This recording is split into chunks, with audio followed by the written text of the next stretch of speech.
Aditya. Aditya AI World. इस कहानी की शुरुआत होती है मध्य प्रदेश के एक ऐसे गांव से जिसका नाम सोनापुर था। सोनापुर उस पूरे इलाके में मशहूर था अपनी बेफिक्री के लिए। यहाँ रात को भी जिंदगी चलती रहती थी। लोग कहते थे कि सोनापुर में अंधेरा सिर्फ रोशनी के जाने का नाम है, डर का नहीं। इस गांव में कभी ताला नहीं लगता था। बच्चे रात के 11-12 बजे भी नदी तक घूम आते थे। बाजार की चाय की दुकान आधी रात तक खुली रहती थी और किसी को ये ख्याल तक नहीं आता था कि मौत भी कभी बिना बुलाए आ सकती है। गांव के बुजुर्ग अक्सर कहते थे कि सोनापुर की मिट्टी में श्राप नहीं है, इसलिए यहाँ कभी खून खराबा नहीं हुआ। पर शायद बुरी चीजें भी मौका देखकर ही आती हैं। एक शाम जब बरसात के बाद हवा ठंडी थी और सड़क से मिट्टी की खुशबू आ रही थी, तब गांव के बस स्टैंड के पास एक नया स्प्रिंग रोल का ठेला लगा।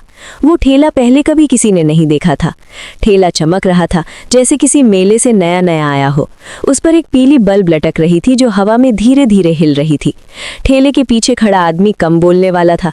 उसका चेहरा ज्यादा देर तक कोई याद नहीं कर पाया, क्योंकि लोग सिर्फ उसके हाथ देखते रहते थे जो बिना रुके स्प्रिंग रोल तलते रहते थे। पहले दिन ही उसके स्प्रिंग रोल इतने पसंद आए कि लोग हैरान रह गए। बच्चे स्कूल से आते ही लाइन में लग जाते।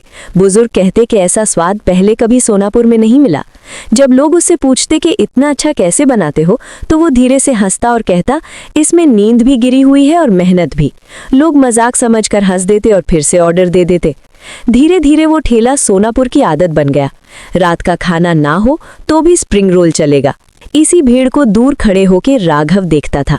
राघव सोनापुर का ही रहने वाला था, पर उसके दिल में लालच और जलन भरी हुई थी। उसे लगता था कि लक सिर्फ कुछ लोगों के लिए होता है।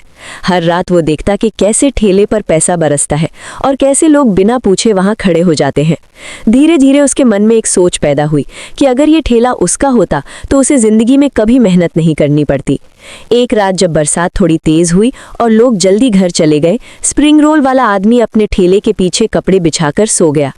तब राघव अंधेरे में वहां पहुंचा। हवा में मिट्टी और तेल की मिली जुली बू थी। राघव ने बिना एक शब्द बोले पास पड़ा भारी पत्थर उठाया और सोते हुए आदमी के सिर पर पूरी ताकत से वार कर दिया। कोई चीख नहीं निकली, सिर्फ एक भारी सी आवाज हुई जैसे तरबूज टूट गया हो। राघव ने लाश को ठेले के नीचे ढकेल दिया और सुबह होने से पहले पूरी जगह साफ कर दी। जब सुबह हुई तो राघव ठेले के पीछे खड़ा स्प्रिंग रोल तल रहा था। उसने गांव वालों को बताया कि असल ठेले वाला आदमी दुकान बेचकर शहर भाग गया है। किसी को शक इसलिए नहीं हुआ क्योंकि सोनापुर में कभी किसी ने झूठ की उम्मीद ही नहीं की। स्प्रिंग रोल पहले जैसे ही बिकते रहे। लेकिन उसी रात जब शिव मंदिर के घंटे बिना हवा के हिलने लगे, तब ठेले के नीचे दबी लाश से काली परछाई निकलकर सीधी खड़ी हो गई। स्प्रिंग रोल वाले का भूत पैदा हो चुका था, पर उसे याद नहीं था कि उसे किसने मारा, क्योंकि वो गहरी नींद में था। उसे लगा कि वो बस उठ गया है।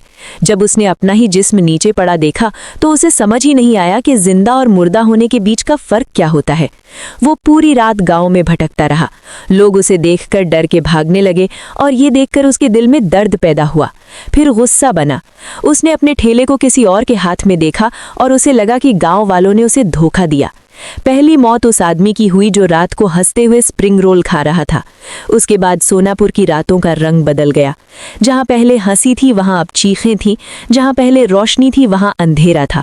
भूत हर रात किसी न किसी को मार रहा था। उसे लगता था कि सब लोग उसके दुश्मन हैं। धीरे धीरे उसे यादें आने लगी। रात का सन्नाटा, पत्थर का वजन और एक चेहरा, राघव का चेहरा। सच समझ आते ही उसका गुस्सा तूफान बन गया। जिस रात वो राघव को मारने उसके घर की तरफ बढ़ा, पूरे गांव ने मिलकर जंगल के किनारे रहने वाले तांत्रिक को बुलाया। तांत्रिक ने कहा, ये भूत भूख का नहीं, नफरत का है। पूरी रात हवन, मंत्र और बंधन चला। भूत चीखता रहा। सुबह होने से पहले उसे बांध दिया गया और जब सच बाहर आया तो राघव टूट गया। उसे पुलिस के हवाले कर दिया गया और जेल भेज दिया गया। स्प्रिंग रोल वाले के लिए शांति क्रिया हुई, पर सोनापुर आज भी पहले जैसा नहीं है।